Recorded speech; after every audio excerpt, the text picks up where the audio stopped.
Hey guys, Morgan's Maintenance. Today's video is going to be a how-to video, how to install a toilet fountain, or some of you fancy folks may call it a bidet. This particular one is the Luxe bidet, the Neo 120. It says right here on the box that it is the #1 bidet brand in America, over 4 million satisfied customers. In fact, Lucas M said that they gave it 5 happy bottoms out of 5. These are starting to become more popular in my area. I've actually installed a few of these. I've wanted to record this video before, but it's hard to find the right spot where the toilet's not jammed against the wall and you don't have room to fit your camera in there to see the water connections, which is the most important part. But I finally found that situation. However, this bathroom has an exhaust fan that's running the whole entire time, so I am going to do voiceover so I can kind of try to cut that fan out as much as I can. So I'm going to walk you through the process to install this particular one. Again, I'll put the link in the description, but I feel like there's probably a lot of them out there that are going to get installed the exact same way, so maybe this tutorial will help you with yours, even if you already own one that's not this exact one. But let's go ahead and jump into installing this bidet. First step is to remove your existing toilet seat.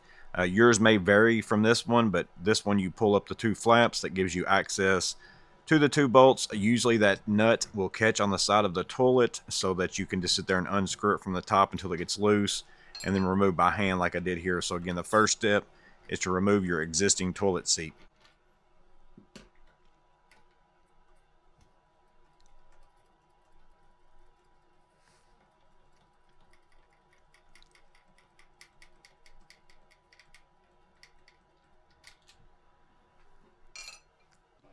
Once you have that removed, it's usually a good time to clean that area that you don't have access to unless you remove the toilet seat. So I'm taking some Lysol wipes, cleaning that area off. Now it's time to install the actual bidet mechanism. You're going to put these 2 in there and kind of move them around left and right, clockwise, counterclockwise, so that it lines up with your toilet bolt holes for your seat. And then you're just going to lay the seat on top, line up those holes, and then reinstall your toilet seat in the reverse order of exactly how you just took it off.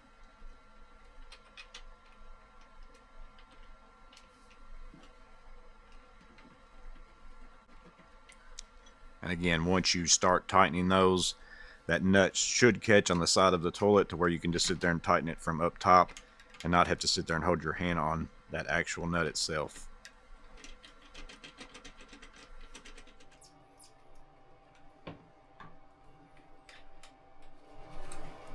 Now that we got those snug, I'm just going ahead and doing some cleaning on the toilet seat before I close it back up. Now we're going to shut the water off.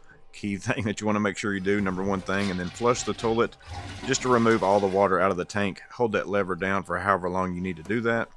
Then you're going to remove that supply line from the toilet tank, not from the shutoff valve, but from the toilet tank itself. You might want to get a little container to catch the water that's going to come out of the hose, and also if some comes out of the toilet tank also. I'm using a Lowe's mini bucket. Now we're going to install the T.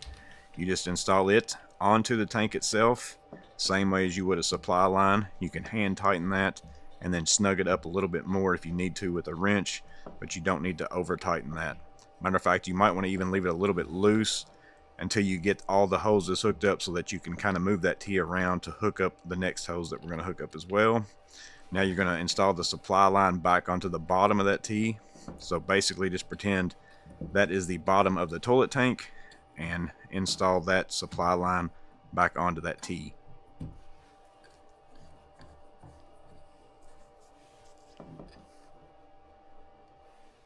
Once you get those snug, now we're going to take the supply line that's provided. You're going to take the 1/4 inch side and put it onto the bidet itself. Again, we're just hand tightening it at this point. And then you're going to take that other side and put it onto the T. There are 2 different sizes, so you got to make sure you put the right size on each one. And then there also is this little wing nut on there that you can basically use to tighten each one of those. It's included on the hose already. I'm going to tighten up the one on the tank, and then I'm going to come over, move the supply line how I like it while it's still flexible. If you tighten up both all the way, it's very hard to be able to do that. So now I'm going to tighten up everything that's on that T. Now that I have all the lines exactly how I like them, make sure that those are tight enough that I'm not going to get any kind of water leaks. Then once that's done, I'm going to come over to that 1/4 inch on the bidet and then tighten that down. Again, you need to get your supply line kind of in the shape that you want it before you tighten these fully down.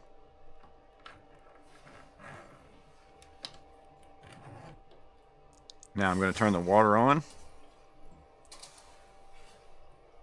letting that tank fill up a little bit, and then I'm going to go back and check for leaks at all those connections. Just kind of feel your fingers across there, see if you feel any water dropping. I checked every connection, we're good. Now just to show you some of the functions, you can see it has a nozzle clean.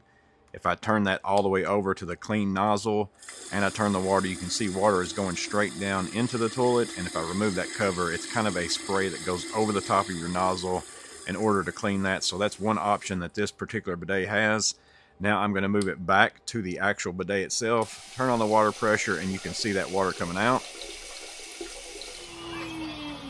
That's nice. So that's a success. Now I'm going to just shut that off, go back and check for leaks one more time. It's always a good thing to do, and that's all there is to it. But there you go, guys. There is the install of the Luxe Neo 120 bidet. Very simple install, only a couple of connections that you have to make. No electric work or anything like that. It's not a heated bidet. It says 15-minute install on the box. I do agree with that. I think it's actually probably even a little bit quicker than that if you're used to doing this kind of work. But let me know in the comments below if you have this one, how well you like it. Drop that in the comments below as well, because somebody might be watching this to decide if this is the one they want to buy. Give your input on that in the comments below. As always, I hope this video was helpful. You guys stay safe. Have a blessed day. I'll see you on the next video.